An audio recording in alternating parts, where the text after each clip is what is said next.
Very good morning. Jai Shri Krishna Guru. Thank you for joining Shri Guru Charitra Parayan. Wishing you all a very happy Guruvar, very happy Thursday. Om Shri Guru Bhyo Namaha, Om Shri Ganeshaya Namaha, Om Shri Saraswataya Namaha, Om Shri Guru Datatre Namaha, Om Shri Mahalakshmi Namaha, Guru Brahma, Guru Vishnu, Guru Devo Maheshwaraha, Guru Sakshat Parabrahma, Tasmai Shri Guruve Namaha. Shri Guru Charitra Parayan.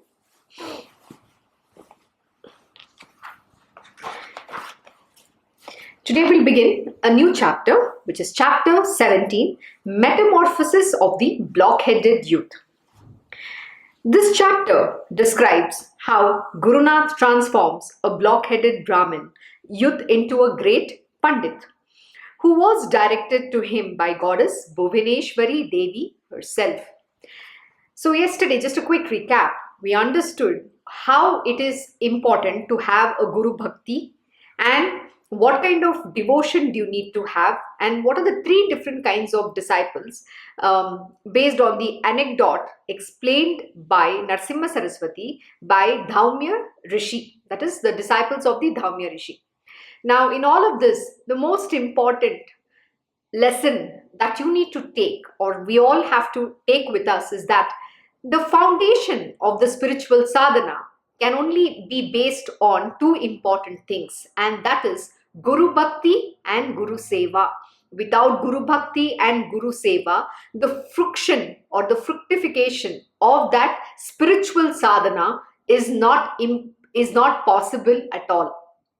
So it is extremely important that you evolve on this path. And most important, the spiritual foundation is laid on these two principles alone, or these two key parameters alone, which is Guru Bhakti and Guru Seva. And in the story narrated by Narasimha Saraswati about Dhaumaya Rishi and his disciples explains what kind of Guru Bhakti and Guru Seva one must have.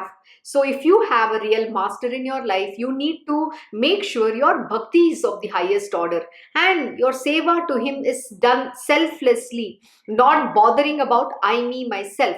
That is the whole purpose of these leelas and these anecdotes given to us. Why the Guru is teaching this is so that we can understand how to be a very good disciple, how to serve our master. And for those who are seeking the gurus, you just need to seek the grace of the God, and when the time is right, the Guru will find you. So don't have to worry. And when the Guru finds you, don't waste the time. Evolve on that path of spirituality, because that is the highest wheel that you can ever seek in your life. Though, like yesterday again I explained, the two most important purpose of this human birth, having this human body, is most important. One is to attain God realization, and the second is to serve the purpose of the divine Lord Almighty, for which you have taken this human birth. So don't waste your life. Don't get lost in the material worldly existence. The mire is going to pull you inside. Maya is going to entangle you. Everybody is going to say, come, look at me, look at me. It's all about bondage. It's all about lust, greed. So don't get entangled into that. Because please remember, there is no way getting out of it. It is very easy to get into the snares of Maya, but it's very, very difficult to get out of that. Even one small thing, the example, see when you're wearing a shoe, remember a small stone in the shoe, it's going to keep irritating you. So till you don't remove the stone and throw it out, it's going to cause you irritation. You can't walk properly. Similarly are these material worldly attachment, bondage, getting lost into that. Even if it is a job, even if it is a wealth, even if it is a possession, even anything which is connected to material world is going to be cause of your miseries. And most important, above all, if you have desires, that is going to definitely entangle you. So there is no way getting out. So why are you bothered? See, just let it be. Surrender unto the will of the divine Lord Almighty. Just surrender unto the lotus feet of Lord Shri Krishna. Most important. And then just go ahead. Go with the flow. Life will be very beautiful. You just need to sleepwalk this material world. Yes, we are going to feel the pain, because when we think or believe we are this body, it is going to hurt our body. We are going to feel the impact. It appears as though everything is happening. It's real. But in reality, everything is unreal. anything that is created in this material world is unreal. This is something you need to understand. So don't get lost in it. So let us evolve on the path of spirituality. So let's start the story. Siddha Yogi says to Namdarak that the purpose of Sri Narasimha Saraswati's advent is for bringing about the moral and spiritual regeneration of the people of the whole land, not merely of people of a particular area or region of his birth. Absolutely. What is he saying here? See, the divine beings manifest to establish dharma in this world, in this entire universe. They are not thinking about it is only for my people or the family I have manifested into or for somebody very specific. No, not at all. They come here to do good to this entire universe, to this entire humankind. And their goodness, the way they do is only to establish dharma and put back righteousness back on track, and most important, to ensure that the disciples and the devotees are put on their spiritual path. What is it? Spiritual path. And for those who just want to live in the material world, they ensure that they teach them the moral conduct, how to live a righteous life, and show them the way of life. This is why these divine beings manifest. And what is mentioned here? Bringing about the moral is extremely important, because today we lose our moral values. We don't follow anything that we have learned. Today, if you see the way how people behave in this world, it is atrocious. They have literally lost what is goodness, what is love, how to be kind, how to be friendly, how to live in harmony. Harmony, oh my god, that is so gone out of window long ago. I don't know what does harmony mean today in that world. We are fighting with each other, whether it is countries, whether it is nations. Everybody's fighting at each other. Why are you claiming ownership, possession? Can we not live and let live? This is the thing we have forgotten. Why can't we be good? See, we have to share. Everything is God given. This entire universe doesn't belong to us. It is the creation of the divine Lord Almighty. So who's claiming ownership to what? Is it my possession, your possession? No. If somebody has something in excess, can we not share and live? We have to give. Giving is the most important thing. We have forgotten this idea, the concept of giving itself. People think they own this world, they own nature, they own everything. I'm sorry. You know what? That is why when pandemic hit, what did anybody own? Can anybody own anything? This is what was understood by us. When pandemic came into existence, nobody could own anything. And why are we yet forgetting this most important lesson which the nature is constantly giving us or teaching us? We don't understand. Why? Because we have given into our lust and greed. Greed has smitten. We are literally lost by greed. Why should you be greedy? I'll ask you one simple question. Who are you saving all that you're earning for? And most important, and answer this question. And how much can you own? When you die, are you going to take any of those possessions with you or the wealth with you? No, you're going to leave it for your daughter, grandchildren, everybody. And they might not even value what you have saved for them. So what makes you think that you are responsible to ensure that somebody's well-being somebody's well-being needs to be taken care of? Why are you bothered about that? So please remember, you need to live in the here and the now. Most important, are you contented with your life? Do you have contentment? Have you ever experienced this word in Sanskrit? We say truth. Truth means feeling contentment with everything that you have, with everything God has bestowed upon you. Have you ever felt that? Ask yourself this question. You know what? The moment one desire is fulfilled, our next 10 desires is already waiting and knocking the door. Oh, I am here. Look at me. So you need to keep fulfilling those desires. What is the use? To be contented with everything that you have is the highest a feeling. I don't know how to explain what the right word. Yeah, it's a blissful state. Blissful state again is not a happy or a joy or sad state. It's about just being truth with everything. You're just grateful for this life. You're thankful for God for giving you such a wonderful life. and you're just happy with everything that is around. See, happiness again is a state of mind. I don't know what other word that I can use to describe. It's just a feeling. See, happiness is a state of mind. The joy, the happiness or sadness is only felt in the mind, depending upon an event, whether it is favorable or unfavorable according to your mind or what you believe in. So the same event which is favorable to you, to some person it might be unfavorable, and what is unfavorable to you, to another being, that might be a favorable thing. So how do you define right and wrong or good or bad? We cannot. It's only from your point of view, and that is why in spirituality we are taught to have equanimity of mind, which means then we don't sway between the right and wrong, good and bad, nothing. That is the state to be in, which is blissfulness, and that is also the state to be in where you will feel contented with everything that God has bestowed upon you. You are not running after more. On the contrary, you will give. You will give everyone whatever that you can. Giving is a must in life. Please remember, if you don't give, then there is a big problem. Actually, in Uddhav Gita, last week's satsang, you have to go listen in Krishna Knows, which my Krishna Guruji has done. And in that, Lord Shri Krishna is teaching Uddhava how your whatever that you earn, there's a certain percentage which you have to spend towards different things in this universe. But are we even doing that? You need to go listen to this satsang. It is on giving, what it means to give. This wealth is not just for your greed alone. What are you thinking, that it's for I, me, myself? No, this is for this entire universe. So, but today there is a huge disparity. The greed is increasing. That is why the adharma is growing. And when the adharma is at the rise, what happens? The Lord comes to destroy the adharma and put again dharma back on track.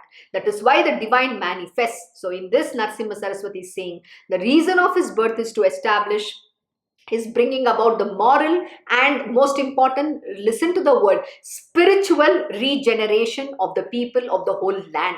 Because people have thrown God out of their life. That is not a right thing to do. If God is not there, you don't exist. So what makes you think that you can just say, I don't want God?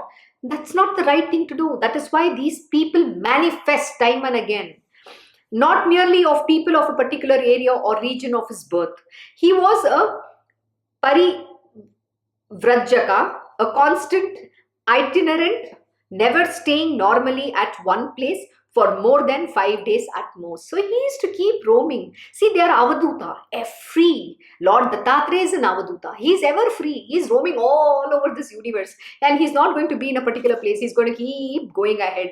He's just there. And you call him, he will come and then he'll disappear. And he's not bound by everything. And how beautiful is the life of an Avaduta? You're just free, you're desireless, you're selfless. And that is why these beings can grant. Imagine, we go to all these great sages and saints and the masters, the great gurus, everybody who have nothing with them. They have nothing to covet, they have nothing to own, nothing. And yet we go with a big bowl or begging bowl to them, saying, give us this, give us that. And can you believe these are the great beings who fulfill your desires? Why? Because they are themselves a desireless being. They have nothing to own. They don't own anything, not even a single penny. They don't know where is tomorrow's meal going to come from. That is the life they live. Can you live a life like that? So please remember. So when these are the great beings to whom we go, seek and ask for fulfillment of our desires. And they themselves are the desireless being. Isn't that an irony? Anyway, but why are they able to fulfill your desires? Because they themselves are desireless beings. And they own this entire universe, yet they don't own anything. How beautiful is that? And we are the creation of these divine Lord Almighty, the divine Lord Almighty, and think that we own that garden or we own that plant. How funny is that? Like Ramakrishna Paramahamsa ji says, what can you give? What flowers can you offer? From the garden which belongs to the master himself. What are you going to offer? Just pluck few flowers and then go give it to him? No, you can't. So what are you trying to offer? There is nothing that you own. And this is the knowledge that is not understood by us. What is that one thing that you need to seek? You need to seek that spiritual weal. You need to seek the devotion. That is what is important. That is how you will be able to get out of this material worldly mire that you are living. And most important, don't get entangled with anyone or anybody. Don't go into that further lust and greed. The more you get into, the more deeper you're going to go into. And it's not about just laughing away. There's no point in laughing away at your life. Please remember, when Maya gives you two tight slaps, then you will not know what hit you. And that time, please laugh and let me also watch how much you will going to laugh.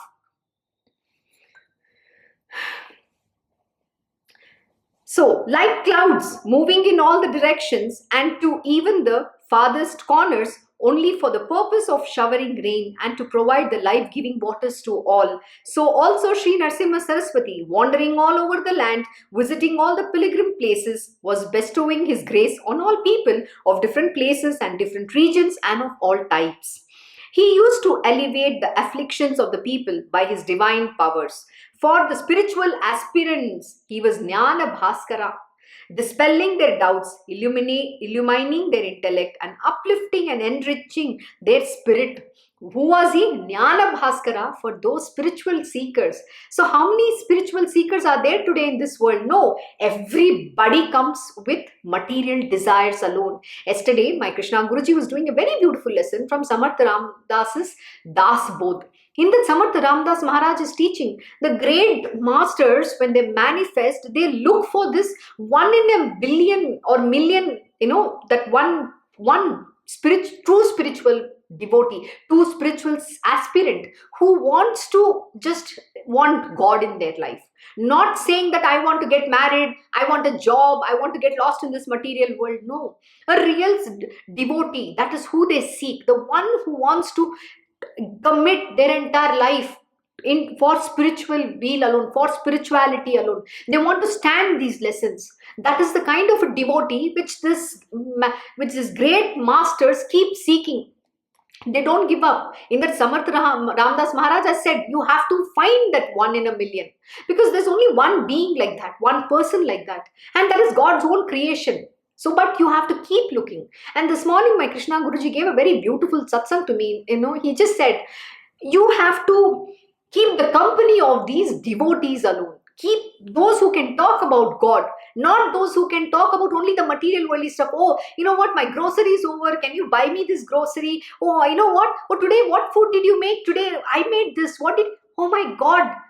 How does it matter what food you made? What did you eat? Is that even a conversation? Is that a point of discussion? No, this body has to be fed. So we have to just eat something. Why is that becoming the main focus? Because they can't think about God. They only want to talk all this nonsensical stuff in their life. What else they can talk? Either their sickness, I am not well. The moment you see these people, the first thing they will say is, I am not well. Can you ever say I am well? How does it matter? That whole thought process will change. But the first thing, they'll open their mouth and say, oh, I have this pain. You know how irritating it is? Sometimes I want to throttle their neck. It gets so frustrating. It's very, very irritating to listen to every single time that you face this people. Oh, I am sick. My sugar level has gone down, or my blood pressure is, gone low. I don't know. Why do you need to keep saying this? Can you just samarpan at the feet of the divine and chant his name? What did Baba say? Hari bol. Where is Hari? No, they are doing japa of their sickness. This is what the world is all about. Or they will only talk about the futile life, which is, my possession, my asset, I have to do this, constantly thinking about all the nonsensical. They don't want themselves to go on the path of spiritual or evolve for their own well-being, but they're also, try to become an obstacle or spoke in the wheel for those who are also evolving on the path of spiritual. This is the world we are into. So, don't get lost in this material worldly attachments. It is going to pull you down. They can only talk nonsensical stuff. They don't care about their own well-being. God is not even there. You know how God is for them? They have a very standard disciplined life, in the morning, like you brush, you have your bath. Like that, God is also a task. They just have to go, light a lamp, just say, God, keep me safe. Most important, what is the prayer going to be? God, take care of me. Today I have this problem. My health is, not doing well. Just take care of me. I need to be good. That is all they pray. Have they ever said, how much I love you? I love you, God. How are you doing? How sweet are you? How beautiful you are. You know what is Madhurashtakam? Adi Shankaracharya has composed the beautiful Madhurashtakam, describing how every aspect of Lord Shri Krishna is so beautiful. It's just listening to the words, you will get lost, you will merge in Lord Shri Krishna. That is the kind of devotion it has to invoke within you, the bhakti. But what are these people doing? It's a mundane task for them. Prayer is become a mundane task. But the bhakti is not there. Where is the question of bhakti? What does bhakti mean? Guru bhakti, bhakti to the divine. It's love and devotion. Can you melt? You should cry. When you listen to the Madhurashtakam, you have to horripilate. Your being has to feel that sweetness of Lord Shri Krishna. Every pore of your being should feel that. Adaram Madaram, Adaram Madhuram, Vadanam Madhuram. How beautiful. Hasitam Madhuram. Every aspect of Lord Shri Krishna is so sweet. It's just listening to that, you have to cry. Imagine Adi Shankaracharya. He's an incarnation of Lord Shivji himself, and Shivji is the highest devotee of Lord Shri Krishna, and he composed such a beautiful the beautiful poem, or in bhajan, you can say. How beautiful is that? Krishnashtakam. What does it say? It talks about all the grand glory and how great Lord Shri Krishna is. Do we even understand a word of that? Do we even feel? See, when you sing these bhajans, that word has to embed in your being. Every pore should become, it has to literally, you have to become that word yourself to understand the meaning of the power of devotion and bhakti. Today people don't understand the word of what bhakti means. It's just that everybody's trying to say, oh yeah, I am devoted, I am spiritual. And this has become a fad word, spiritual. The word spirituality itself is completely abused. Why? Because you don't even understand what being spiritual means. So first understand what it means and then talk about it. And it's not a fad, okay? That, spirituality has become an escapism. For those who feel frustrated in the material world, they find the easy way out is, I am a spiritual, I'm going into spiritual. They think that coming into spiritual means they're going to get some peace. That's what they feel. Spirituality is not about peace. Nothing. Spirituality is about understanding the truth about who I am. Who am I? I am not this body. I am that spirit.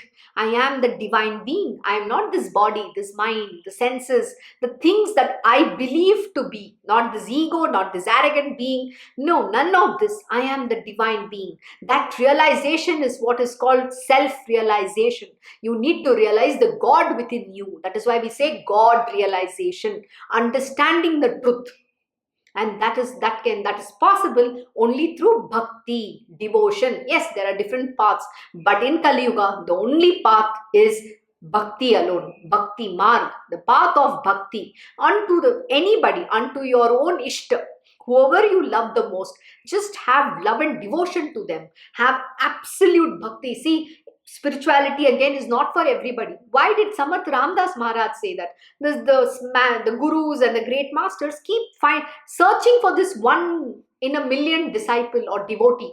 Why do you think they are saying this? You think they are some, I shouldn't call them, sorry, anything, but they are not ignorant being. They are the God Almighty. They are the knowledge themselves. If they are saying, there must be something. That spirituality is not for everybody. People come here, they come to meet my Krishna Guruji. All of us, even everybody came to him with an ask, with a desire. We all come not for seeking spiritual weal. We come to wanting our material worldly desires to be fulfilled. So please stop doing that. What are you coming? You need to seek spiritual weal with him. He's not sitting here to grant he's not a wish fulfilling tree to sit and grant you jobs, children, you name it, marriage, wealth, every other thing, or cure the most important diseases. Everybody will come, Guruji, I have this problem, I have that problem, he's not running a consultancy here. Or he's not a man Friday, who wants to fix all your life, everything that's broken in your world. Please come to ask him about spirituality alone. Understand your hit. Your hit means what is good for you. That is what you have to seek. The more you ask, the more you go into the gutters. Remember this. Don't ask. God knows what to give you. He has already programmed your life. Your life has already been predefined. So why are you afraid? Lord Shri Krishna says, why fear when I am here? And most important, you need to be contented. One of the virtue is to feeling truth and have faith. We have become faithless people. Why? Because we have ourselves not understood the real meaning of what it means to have faith in ourselves. Again, so today at least have faith in the divine. You at least believe, no, okay, he's my God. He's the master who's created me. So have faith in that master who has created you. He's your father, mother. He has given birth to you. So he knows how to take care of you. So why doubt? Why doubt when he's there? Why fear when he's there? So don't be afraid. Just seek him. Ask him ask him that grace so that you can grow in your world of spiritual. That is what is important. So, he used to elevate the afflictions of the people by his divine powers. For the spiritual aspirants, he was Jnana Bhaskara, the one who is shining. Jnana is knowledge. Bhaskar means the light. One who would, illumines through his knowledge and removes the ignorance. Guru, remover of ignorance or darkness and illuminer of knowledge. Dispelling their doubts, illumining their intellect and uplifting and enriching their spirit. Every word of his, whenever and to whomsoever he uttered, had a deep spiritual truth in simple and easily understood language and illustrating through the most apt examples and anecdotes. Oh my God, this is absolutely so true. You know what? When the great masters teach, this is a very beautiful thing I have experienced or continue to learn from my Krishna Guruji, how to explain the most complex or even the most esoteric of all knowledge, even to a 5-year-old in a very simple way. I'm telling you, one of the ways, see, this is one of the nature of the Guru, the real master. He will be able to explain the most complex subject, even if it is a spiritual truth, very complex, in the most simplest form, in a simple language and with examples and anecdotes. That is how these gurus teach. You need to recognize this is one of their natures. Only a real master can do this, not anybody else. Sometimes my Krishna Guruji he'll say, explain technology to, like how you can explain to a 5-year-old. And many a time I'll struggle. He says, don't use your big that words, I don't understand anything what you're saying. Explain to a 5-year-old. How do you explain to a simple mind? This is what he'll always ask me, and I fail to do so, because that's an art that has to come within. You have to try, but like he says, you have to practice. Till you don't try, you will not be able to do that. So I'll watch him. Like example, to me, he explained how the propulsion engine works with a simple example of an exhaust fan from the bathroom. So he just closed the door and gave me an example how the air pressure happens and how does the engine actually functions. Can you believe this? I was amazed and appalled. I was just speechless. He makes the most complex subjects to be able to understand by simple minds. I don't even know what quantum computing means. Not that I don't. I'm not just saying, but the complexity of that subject, he explains to me like a child, 5-year-old to a 5-year-old. And that is the art. Only the God, the real master, only God can teach like that. And this is one way to recognize who these divine beings are. That's the way you will recognize them. That is one of their natures. And nobody in this planet Earth can do this. Let me tell you. Mark my words. Nobody else except the Lord Almighty himself. So every word of his, whenever and to whomsoever he uttered, had a deep spiritual truth. Again, this is a very important lesson for you to know. See, when the real master speaks, when the real guru speaks, I'm not talking about the fake gurus in this world, the real guru. When they speak, even every word from their mouth is gospel truth alone and has deep spiritual significance. There is deep spiritual truth that they are teaching. And you know what? We will laugh it away. Because we think the master opposite is just saying something nonsense. This is how the human mind thinks. Because it knows too much. They say, empty vessel makes more noise. And the worse than that is half-baked knowledge is even more dangerous. So people today have very limited knowledge or no knowledge, and they think they know too much. And they'll come and open their mouth in front of my Krishna Guruji. And many a time, yes, even I've done that. Like, yeah, I think I know, but unfortunately I don't know, because my master goes in depth of every subject. So likewise, we have to make an effort to go deep into the subject and understand, and never open your mouth and say, I know. The moment you say, I know, then your ego will come. Then your fall is for sure. So never say, I know, and be quiet, be silent, and listen to him, learn from him, because he's the knowledge almighty. He's the knowledge he's the knowledge incarnate. He's the master of all knowledge. So who are you trying to teach, and what are you trying to teach? So first learn to have humility and humbleness to get that knowledge. Don't open your mouth. When you open your mouth, then you will not get that knowledge. And this is one important lesson which my Krishna Guruji tells us, because you know what? We don't have control over our mind. Our mind is a monkey which keeps jumping hither, thither, and keeps talking too much. And that is the one reason why we can't progress in the path of spirituality. So, every word of his, whenever and to whomsoever he uttered, had a deep spiritual truth in simple and easily understood language, and illustrating through the most apt examples and anecdote. Even if he's teaching someone, and remember, if you're listening to those words, you will still gain knowledge by it. So nothing that the Guru speaks is gone waste ever, because the moment he opens his mouth, there's only truth that is coming out. For everybody else it is falsehood, but when the Guru, the great God Almighty, speaks, he's only talking knowledge. Please remember. So don't discount anything that your Guru says. Don't ignore him, or don't try to, oh, my Guruji doesn't know. Who do you think you are? You don't know, not your Guruji. Siddha Yogi then begins narrating the story of the blockheaded youth. During Guru Nath's stay at Audambar on the western banks of river Krishna, in the vicinity of Billabadi, one Brahmin youth from Karavir Nagar came for his darshan. The visitor narrated his story to Guru Nath. His father was a learned scholar in all the Shastras and was a strict and meticulous observer of all religious rites. His mother also was a very pious lady. In his 7th year, his thread ceremony was performed and he was initiated into Vedic studies. Alas, he was too dull to make any progress. To add to his misfortune, he lost both his parents when he was barely 10 years of age.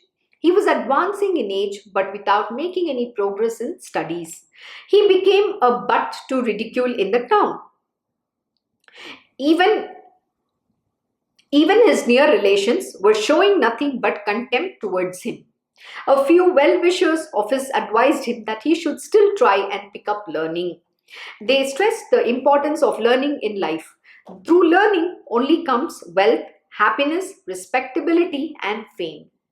They told him that only a learned man will be welcomed anywhere and will be received with respect by others. He will be honored in royal courts, in assemblies of the pandits and the wise. A man without learning is given no recognition and will receive no respect anywhere. The youth felt greatly frustrated and desperate. He felt his life was a waste. He felt that death would be far better than his life. He felt that death would be far better than his living a life of humiliation. He left his village and went out wandering. See, this happens to all of us at some point or the other. We feel that our knowledge is insufficient. Sometimes genuinely, because our karma, we are unable to study, we can't learn, or we haven't even made an effort. And then what? We will blame the whole world, we will blame the situation, we will blame finally God for all our misfortunes. But why? We believe that, okay, we should have got something and I have not able to study, I have not been able to do something, and someone is able to do it. And that's how it happens. And then what you feel? You feel miserable. And everybody is going to humiliate you, ridicule you. And then you don't know what to do. The only option comes is, oh, I want to commit suicide. I don't want to live this life. But that is a defeatist attitude. So what should you do? You have to put in your efforts. You have to seek the grace of the divine, and the God will help you. Let me tell you this much. You might not have any knowledge. You might not have studied, but with this one touch, all knowledge is within you. Let me tell you, He will make magic happen. But when you have that faith, but you need to put your effort. My Krishna Guruji says, yeah, I've said many a time, I didn't study, I didn't do this, I didn't do that. Yeah, I just got educated formally, but the real education is not just the bookish knowledge that you study when you're in the school or college. The real education is to learn about the subjects, to go deeper into those subjects and understand why are you studying, what are you studying. And this is how my Krishna Guruji has learned. And when he was 8 years old, he has gone and emptied that whole library. He finished started reading all books, and he has read on all subjects. But whose interest was it? It is his interest. He put the effort. He made an effort to go to the library. He made an effort to go and learn. That was amazing. But even why haven't we done it? Like many a time I'll say, no, you'll blame your parents, you'll blame the whole world. But why didn't you put your effort? You never wanted to study, so why are you blaming someone else? This is the truth. And that is possible because of whatever reason, karma, anything you can blame. But you know what? Even in the worst situation, if you have that aspiration that you want to study, you can study. So who's stopping? Your own mind. Please remember, there is no other greater enemy than your own mind. It is your mind which doesn't allow you to study, progress. It is that bottleneck. The mind is the dud head, the blockhead. That is the one which creates the bottleneck in your life. So overcoming this mind is extremely critical. And how do you do that? The Guru is there. Have his grace is there on you. Have faith in him, and you will be able to control the mind. You will be able to overcome it. So don't allow your mind to say you can't study, you can't do this, you can't do that. It's always going to give you negatives. Don't let your mind tell you that. See, when the grace of the God is there, what makes you think you can't study? What knowledge is not within you? It is you need to put that effort. You have to lift the bow and arrow and shoot. What does it mean? You have to open the book. You have to make an effort to sit and study. And then you say that knowledge has not entered you. But in the first place, have you opened the book and studied? No, that itself is not happening. No. Then you will blame, oh, I have not studied. I have become like this. See, it's better late than never. There is no age to study. Let me tell you this much. But can you put that effort and show that you are capable? Prove it to yourself. You don't have to prove to anybody else in this world. It's about empowering the God within you. What does all this teach? That you are this divine being. The knowledge is within you. You need to bring that knowledge out. But if you don't put that effort of studying, how are you going to bring that knowledge out? This is the most beautiful lesson my Krishna Guruji was teaching even this morning. He was saying, don't, at least even every day, make it a point to not just listen to satsang, but read something. Take up the spiritual text and whatever it is. It could be a simple life story of a saint, but read. There you will get more knowledge. And when you read, you will cogitate, you will contemplate, and then you'll go deeper in the subject. But if you don't read, then how are you going to evolve? So whose effort is important? Our effort. We have to put that effort.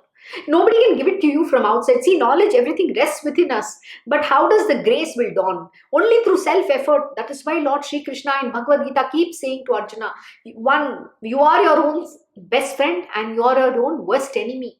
If I'm my best friend, I will put effort. I will go and learn. But if I'm my own enemy, then I'm not going to do anything and keep blaming for the rest of my life. And then what happens? One fine day, death will strike me. I will die and again be born as some other, creature, cockroach. God knows.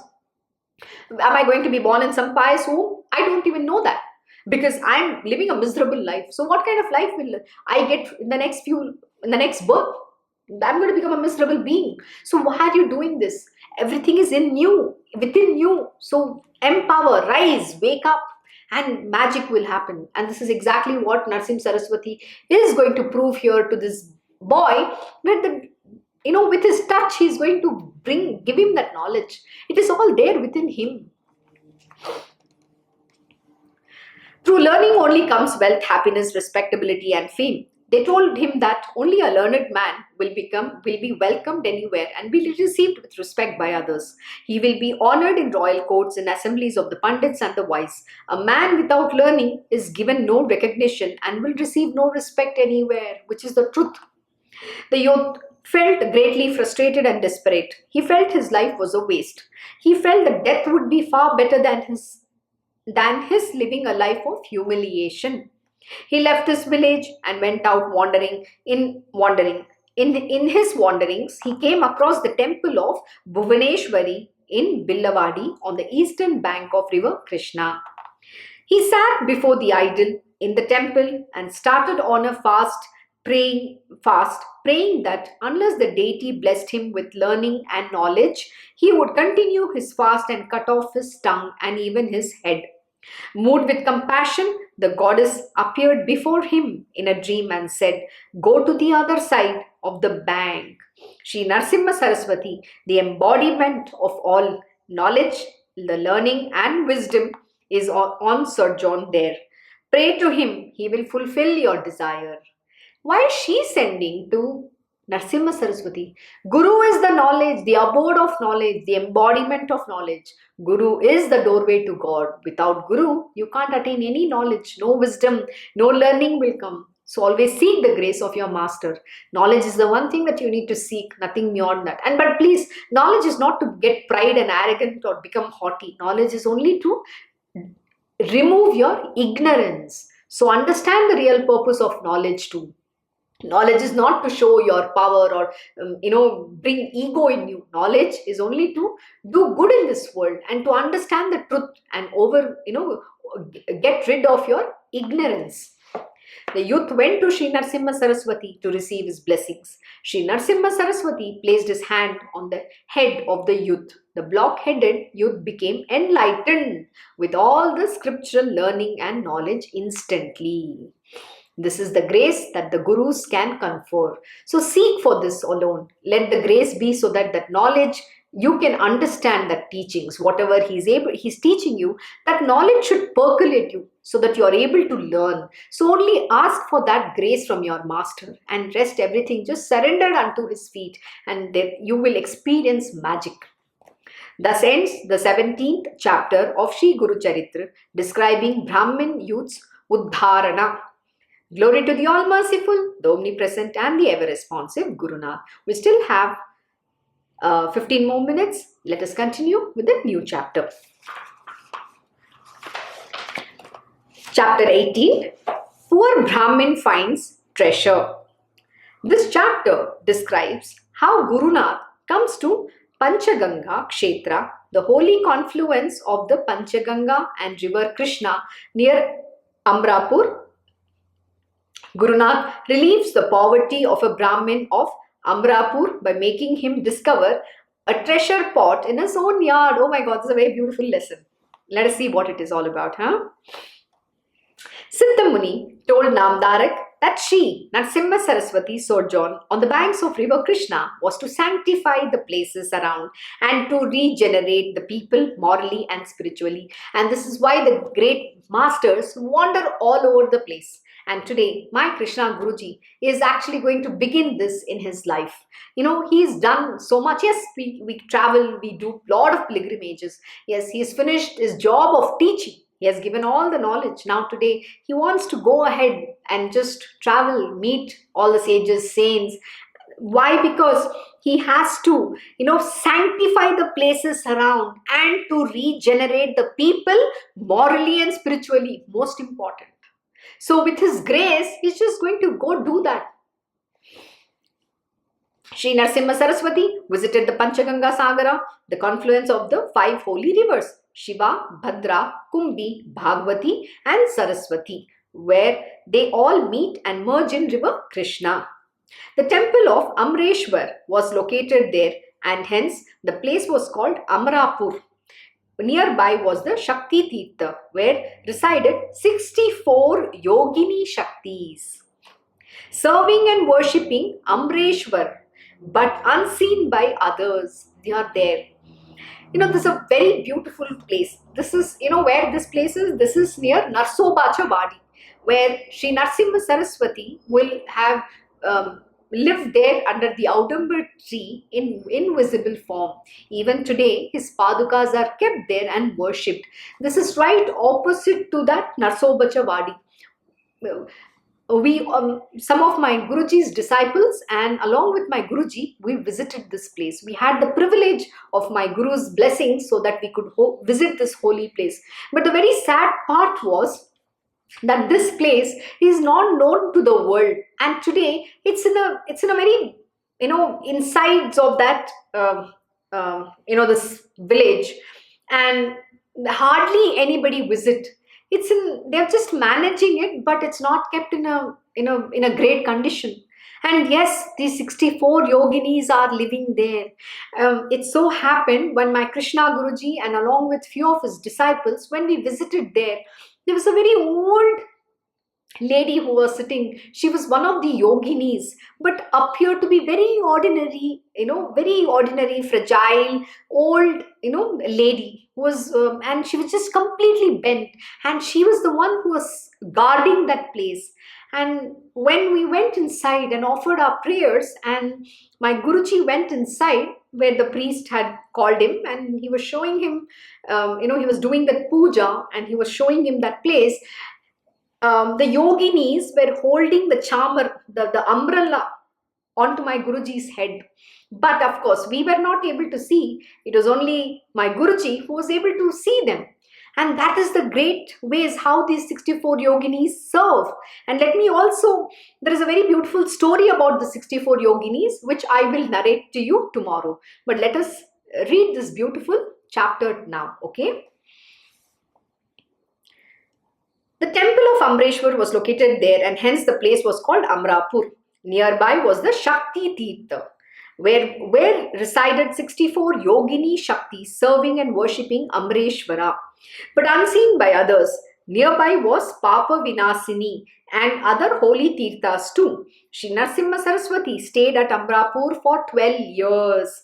This place came to be known as Narsobacha Vadi after Shri Narsimha Saraswati. To avoid crowd, Shri Narsimha Saraswati lived here in seclusion. He was incognito here. Nobody can see him, but he lived here for 12 years and did tapascharya under the Audumbar tree.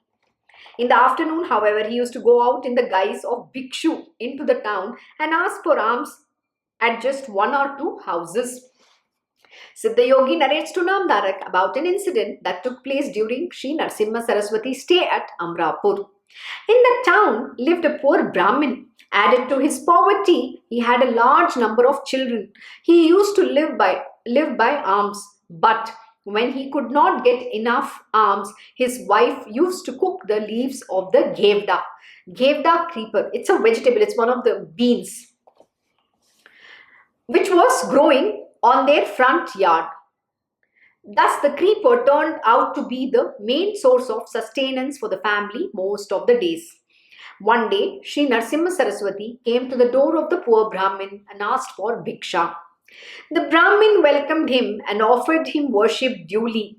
But as they had nothing in home that day, the wife cooked Gevda leaves and served Guru Nath. Guru Nath ate it with great satisfaction. He blessed the couple saying, Mahalakshmi Prasada Siddhi Rastu. What does it mean? Mahalakshmi Prasada Siddhi Rastu. May the great goddess of wealth shower her full grace on you. That is the blessing which the Guru gave. But see, we think these are very small things. Many a time we receive such beautiful blessings, but we don't understand and neither do we value or even appreciate it. But while leaving the house, he did a strange thing. He pulled to the ground the Gevda creeper and threw it aside. He literally pulled it to the ground and threw it aside. The Brahmin's wife and children were very angry and furious that the stranger ungratefully destroyed the creeper, which was their main sustenance. That's how we all think. When sometimes our Guruji, our great masters does certain things in our life. But what do we believe? Oh, why is this Guru doing this? Why does our Guruji does this? Why is he did? He doesn't understand. We are so angry. We think that something bad is going to happen. We think he's destroyed our life. We think he has done too many things. On the contrary, what we don't understand is everything that our Guru does to us is only for our well-being. Please remember, he's not a material worldly being. He is the master of this universe. When the divine being does anything with anyone, it is only for everyone's well-being. It is not just one person's well-being or two persons' well-being. In that, those who are associated or connected or not connected, he will ensure that everybody's well-being is taken care in the process. This is the greatness of these gurus, which we don't understand, we fail to recognize. No matter how bad you might be or whatever kind of, you are, it doesn't affect my master. It doesn't affect any gurus for that matter. Remember this, because he's only doing good to you. But most important, there is a caveat. You know what's a caveat? The guru himself is not going to do anything to you. But there is something called his universe, his prakriti. You are going to get your lessons at the God's appointed timing. And when you get that slaps, you better be careful. You don't know what is going to hit you. So don't ever try to mess with these great masters or the divine Lord Almighty. See, because you need to understand, they are not the body. So no karma is getting accrued to them. But when you create karmas, you are going to go in the gutters. So be very careful what you say, what you do, how do you do. That is one of the reasons why my Krishna Guruji is always teaching us, especially me, keep your mind shut up and your mouth. Silence is the mantra, which means we should not even think our mind. And he'll also say that to live in seclusion doesn't mean you live with your mind. So sometimes we say, oh yeah, I'm living alone, I'm doing everything. But who are you living with? Your mind is your biggest devil with you, who lives with you constantly and telling you all sorts of nonsense. So can you stay in seclusion? Seclusion means to being lost with the divine, to being with the divine Almighty. In yoga, yoga means union with the Lord. So who's the one you have to live with? The God, not the devil. Who's the devil here? Your mind. So please remember. So don't ever do anything that can, impact, because every word that comes from the Guru's mouth is a gospel truth. So be very careful. The Guru is very benevolent. He's very kind. He's compassionate. He's very loving. He understands that everybody in this universe are this ignorant being. They do not understand. That is why Lord Jesus said to Father in the heaven, Father, forgive them, for they do not know what they are doing. They are ignorant being. This is the greatness. That is why we say forgiveness equal to godliness. Only the divine masters can forgive, not a human being. We hold grudges. We want to take revenge. We have animosity, hatred, jealousy, envy. See, all these Shadripus, anger, is not going to lead you to God. It's only going to lead you to hell. Devil, that is where it is leading you. So who do you want to become? The choice rests with you. So when the Guru says don't get angry, in that you need to understand, no matter what he does, he is doing it for your own well-being. In that there is a lot of good that is happening to you, but we cannot see at that moment in time. But let me tell you, much later in life, when you look back, you will understand. I'm so grateful to my Guruji. He did such nice things to me. But you know what? When you realize that day he might not even be there, it's very unfortunate. It will be too late in life. We wouldn't even have said thank you to him. Very unfortunate, because we are only very selfish human beings. We only care about ourselves. But the master doesn't care about anybody. He doesn't even care about himself. But he only cares about this entire universe. Can you be that? That is what it means to be God.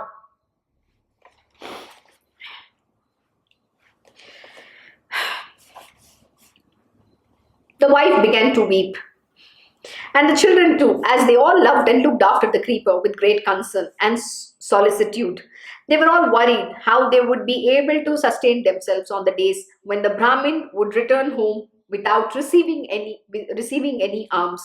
The Brahmin tried to comfort his wife by saying, God is there to feed and protect it if we have but faith in him. Absolutely. Why are you bothered? This is exactly what my Krishna Guruji will also say. How the money comes, where the money comes, how you need to get your 3 meals a day or 2 meals a day, whatever that he has to give, it will come to you. Why are you worried? Who do you think you are to worry about your life or anybody else? He's the one who's already programmed. He's taking care of you. He's there to feed you. So why bother? If he has to give you a torn clothes, please accept. That is all he wants to give you. If he doesn't want to give you, or he wants to give you a Rolls Royce, please accept that Rolls Royce too. So the choice rests with him alone. What he has to bestow upon you, he will. So why are you thinking, I want this, I don't want this? Don't even bother about it. Just surrender. Have faith in him that my father, my mother, my great God, my Guru Ma will take care of me. Have that conviction and that faith. That is alone is good enough for you to sail through, and know that whatever he's doing, everything is happening for your good alone. The Guru has no ulterior motives. Please remember, he is an avaduta. He is a desireless being. He serves this universe selflessly. And even if he's accepting something from you, please remember, it's for you, your benefit only he's taking that, because he doesn't have any interest in that. You need to understand. The Brahmin tried to comfort his wife by saying, God is there to feed and protect if we have but faith in him. Is he not sustaining the frog in the cavity of the stone? How does the mother get milk from her breast to feed the child if it is not if it is not the doing of the God? Are not birds and animals in the forest provided with their food? When God is there, the provider and the providence for all, why should we bother our heads with unnecessary worries and anxieties? Look at his faith. How beautiful it is. That is the kind of faith we need to have. What is all these stories teaching us? It is teaching us what kind of Shraddha you need to have and what kind of Saburi you need to have. This is called Guru Bhakti, the absolute faith unto the lotus feet of your Guru. He has complete surrender and unconditional love and exclusive devotion. This is what Guru Bhakti and Guru Seva means. When God is there, the provider and the providence for all, why should we bother our heads with unnecessary worries and anxieties? Without praying to him, why wail over a tiny creeper? We can as well plant a branch again and it will grow up.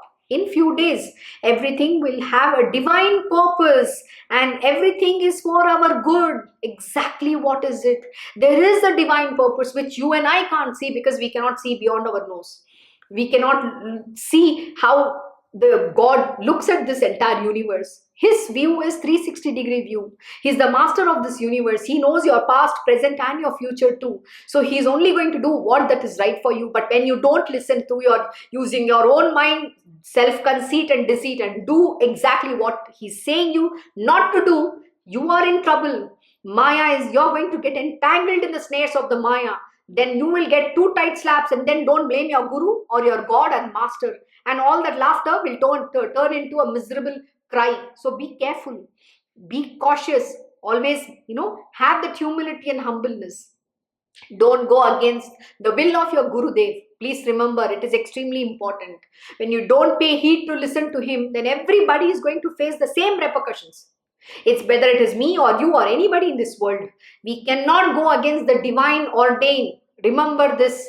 Guru Bhakti and Guru Seva is the only way to redeem all your karmas and sins. It is not for any other thing. And the Guru has no ulterior motives in telling you don't do this or don't do that. Why is he warning you? Because he knows there is some pitfalls there. He knows there is some calamities. He wants to avert that. But if you do not pay heed, then you are in trouble. Tomorrow, don't hold the master responsible or God responsible for all your, misdemeanors. Everything will have a divine purpose, and everything is for our good alone. We should take things in that spirit. I am sure our guest certainly would not have intended any harm to us. Let us face things as they come, but with faith in the Lord and in his doings. How beautiful. This is the kind of faith we need to have. Unflinching faith, absolute faith.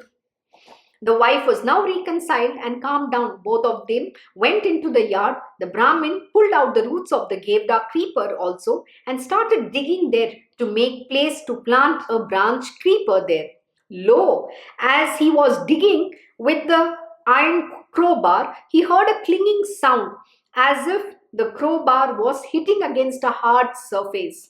As they dug out and looked in, they found a vessel full of gold coins lying buried there. They took it out and were overjoyed that the guest's blessing, Shree Mahalakshmi Prasadha Siddhi Rastu, turned true so soon. They immediately ran after the strange bhikshu. They found him at the outdumbered tree and fell at his feet, pouring out their gratitude. Thereafter, they remained staunch devotees of Guru Nath. Do you see? It's only for the good. The Guru does only for our good alone. But we don't revere him. We don't value him. We take him too much granted. We think we can behave anyway, speak anyway, do whatever we want, disrespect. This is what today's age, how people behave with the gurus, the great masters. They can treat him like an ordinary human being and then get away with murder and saying, oh, Guruji, it is your doing only. You think Guruji is doing? You want to go do something, you want to commit all the misdemeanors and come and put the blame on the Guru. How convenient is that? See, for those who have the Guru, please remember to value, respect and revere him, because that opportunity is never going to come back again. And you lose this opportunity, it's gone. It's never ever going to come back again. No matter how much you want to then express to him. Who are you going to express to him? When he's gone, dead and gone? Today you have him. Value him. Use that moment very wisely and respect. That's a precious moments that you're going to have with him. So learn as much as you can. Evolve and don't waste that time. It's very important because time doesn't wait for anybody. So know that this is how your great masters are. They always care about your well-being and they'll give you more than what you can ever imagine. You don't even have to ask. They will on their own, at the right timing, will bestow upon you, which is unimaginable. Your mind cannot even fathom that. It's beyond even your imagination. That is what they'll give you. So have that faith. Trust in the divine Lord's plan. His plan is far greater. He knows what is good for his children. And he will give the one which is right for you. And which will have no karma, no sins. So with that, we end this story. I hope you have understood a little bit of what it means to have Guru Bhakti and how to do Guru Seva. Everything is only teaching about that, and most important, how to recognize this real master. What is the nature? How does he behave? What does he do? What does he come for? This is what every story is teaching us. So, learn. And this will really help you for those who have the Guru and those who are seeking him. Seek and continue to seek. He will find you when the time is right. Have that faith. So thank you. We finished this chapter. Thus ends the 18th chapter of Sri Guru Charitra, describing Viparadhyanya Haranam, removal of the misery of the Brahmin. Glory to the all-merciful, the omnipresent and the ever-responsive Guru Nath. Thank you so much for joining Sri Guru Charitra Parayan. I wishing you all a very happy Thursday once again. See you all tomorrow morning at the same time. Om Shri Mahagadapate Namaha. Om Shri Gurudev Datta. Om Shri Sachidananda Sadguru Sainath Maharaj Ki Jai. Om Namo Bhagavate Vasudevaya. Digambara Digambara Shripad Vallabha Digambara. Om Shri Krishna Guru Nath Natha Shri Guruve Namaha. Om Devi Durgaya Namaha. Om Shri Krishna Arpanam Namastu. Krishnam Vande Jagat Guru.